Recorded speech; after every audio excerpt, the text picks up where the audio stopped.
আমাৰ বিটিআৰ অঞ্চলৰ বিভিন্ন সমষ্টিত কেন্দ্ৰীয় চৰকাৰৰ ৰাজ্য চৰকাৰৰ আৰু আমাৰ কাউন্সিল চৰকাৰৰ যিবিলাক আঁচনি আছে এই আঁচনিবিলাক ৰাইজৰ লগত আলোচনা কৰাৰ কাৰণে এই হিতাধিকাৰী সভা বা বেনিফিচিয়াৰী মিটটো লোৱা হৈছে। আমাৰ চৰকাৰে বিভিন্ন সময়ত লাষ্ট মাইল ডেভেলপমেণ্টৰ কাৰণে বা লাষ্ট মেণ্টৰ ডেভেলপমেণ্টৰ কাৰণে বহুতখিনি স্কিম লোৱা হয়। কেন্দ্ৰীয় চৰকাৰৰ বহুত ভাল ভাল আঁচনি আছে, ৰাজ্য চৰকাৰৰ বহুত ভাল ভাল আঁচনি আছে। আমি কাউন্সিলত যোৱা চাৰিটা বছৰত বহুতখিনি ভাল ভাল আঁচনি ৰাইজৰ কাৰণে দিছে, কিন্তু সেই আঁচনিবিলাক কেতিয়াবা সঠিকভাৱে ৰূপায়ণ নোহোৱাৰ কাৰণে আমি যি এটা টাৰ্গেট লোৱা হয় যে পাব্লিকৰ বেনিফিটৰ কাৰণে সেই বেনিফিটটো ৰাইজে নাপায়।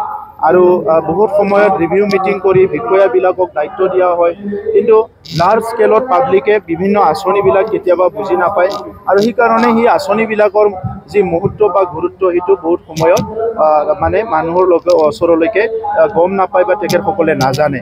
তো সেইকাৰণে এতিয়া আমি প্ৰত্যেকটো প্ৰগ্ৰাম প্ৰধানমন্ত্ৰী ডাঙৰীয়াৰ PM আৱাস যোজনাৰ পৰা লৈ পেলাই যিটো PM কিষাণৰ পৰা লৈ পেলাই শ্ৰমৰ পৰা লৈ যিমানখিনি ভাল ভাল স্কিমছ আছে, বহুতখিনি স্কিম আছে, সেইখিনি যাতে সঠিকভাৱে ৰূপায়ণ কৰা হয়।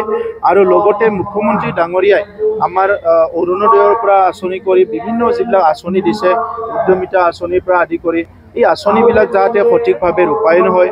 ৰেচন কাৰ্ডবিলাক আজি ৰেচন কাৰ্ডৰ লগতে বহুত সুবিধা আছে, এই সুবিধাবিলাক যাতে চবে ল'বলৈ পাৰে।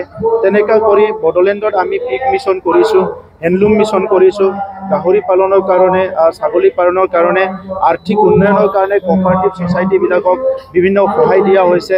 এই গোটেই কথাখিনি লৈ গোটেই কামখিনি লৈ আমি আজি বেনিফিচিয়াৰী মিটটো কৰিছোঁ আৰু তাত দেখিবলৈ পাইছোঁ যে ৰাইজে হাজাৰ হাজাৰ ৰাইজ ওলাই আহিছে প্ৰত্যেকটো মিটিঙত আৰু তেখেতসকলে জানিবলৈ বিচাৰিছে আৰু তেখেতসকলক আমি সঠিক কথাটো কৈ পেলাই আগৰ সময়ত যাতে বড়োলেণ্ডৰ শান্তি ঘূৰি অহাৰ পিছত উন্নয়নৰ দিশেৰে ৰাইজক লৈ যাব পৰা যায়, এই বিষয়টো আগত ৰাখিয়ে আমি বেনিফিচিয়াৰী মিটটো আয়োজন কৰা হৈছে।